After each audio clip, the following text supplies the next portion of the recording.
onani oldida bola ham topayotganini ham gapirisham kerak. Katta yaxshi ham pul topyapman, yaxshi ham yeyapman, daftarga yozdirib qo'yib ham yeyapman. Aya dada, ham mazza bo'lyapti bag'i. Topib uzib yuboraman deb ham aytisham kerak ekanda. Chunki ona ham bir ichidagi bir gapni gapirgisi kelar ekanda. Shu gapni gapirsam bir bola uyga borib xotiniga aytibdi. Xotin, ertaga bozordan kelganimdan keyin maqtanaman. Bugun bozor zo'r bo'ldi, qo'l-qo'lga tegmadi, korobkalar pulga to'ldi deyman. Shunda dadasi bozoringiz yaxshi bo'lgan bo'lsa, 2 dona gril olib keling deysiz. Qani onam nimadir kellar. Xo'p, ertasiga deydi, haqiqatda bozor yaxshi bo'lsa deydi.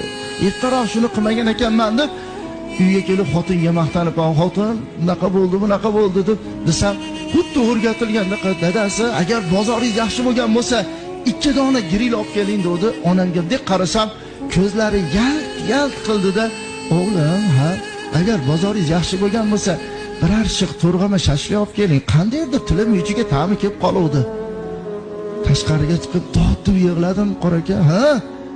Qirqqa kirayotgan bo'lsam, biror marotaba onam shashlik yegim keldi, o'g'lim, olib kel demagan ekanlar. Nimaga? Peshona teri qilib topayotgan pulini, qiynalib topayotgan pulini menga yedirib qo'ymasin deb aytmayotgan ekanlar deb dod-deb yig'ladim.